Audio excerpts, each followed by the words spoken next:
UP और उत्तराखंड की खबरों के लिए एबीपी गंगा को सब्सक्राइब करें और बेल आइकन दबाएं।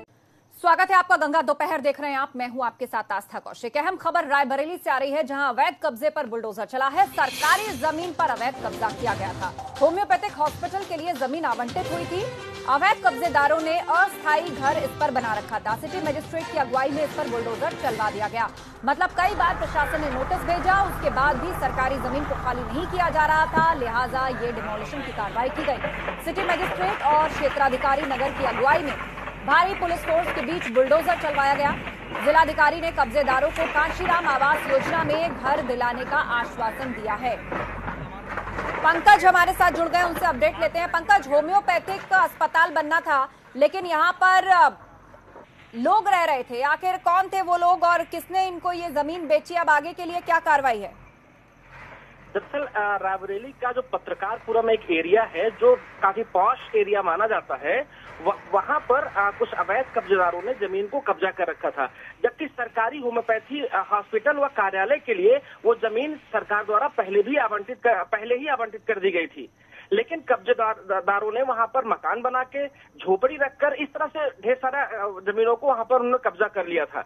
लेकिन प्रशासन ने कई बार इन लोगों को नोटिस दिया, कहा भी जाके, व्यक्तिगत जाके कहा, मुनादी करवाया कि आप लोग इस जमीन को खाली कर दिए, क्योंकि यहाँ पर हॉस्पिटल बनने के लिए सरकार ने धन भी आवंटित कर दिया है। लेकिन उसके बावजूद भी जो मनबड़ अवैध कब्जेदार थे वो बिल्कुल खाली करने को तैयार नहीं थे, जिसके तहत आज सिटी मजिस्ट्रेट और क्षेत्राधिकारी नगर डॉक्टर अंजनी कुमार चतुर्वेदी के साथ भारी पुलिस फोर्स, जिसमें लगभग 6 थानों की पुलिस वहां पर थी, बुलडोजर के साथ में वहां पर पहुंचे और अवैध कब्जेदारों का जो कब्जा था उसको उन्होंने खाली कराया।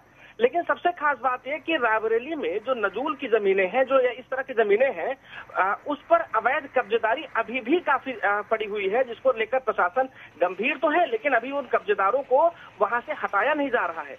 जो होम्योपैथी हॉस्पिटल का जो ये जमीन थी, इस जमीन को खाली कराने के लिए पुलिस और प्रशासन को काफी मशक्कत करनी पड़ी। हालांकि जिलाधिकारी ने जो बेघर हुए हैं लोग, उनको एक कांशीराम आवास योजना के तहत फ्लैट्स बने हुए हैं, उनमें उन्होंने आवास देने की बात कही। वैभव श्रीवास्तव ने कहा कि नहीं, उनमें उनको आवास दिया जाएगा, किसी को बेघर नहीं किया जाएगा। लेकिन सबसे खास बात, क्या नजूल की या सरकारी जमीनों पर लोग कब्जे करते रहेंगे, उसके बाद सरकार या प्रशासन उनको नया आवास देती रहेगी?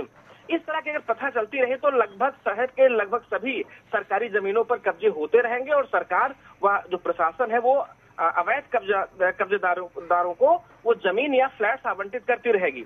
फिलहाल अवैध कब्जा जो है वो हटा दिया गया है पूरी तरह से।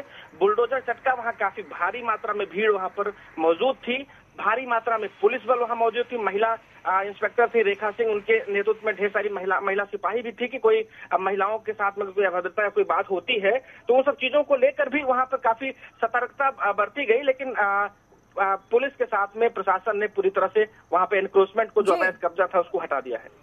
जी हाँ, बिल्कुल। तो प्रशासन ने ये कार्रवाई की है। आप नजर बनाए रखें। जानकारी के लिए आपका बहुत शुक्रिया।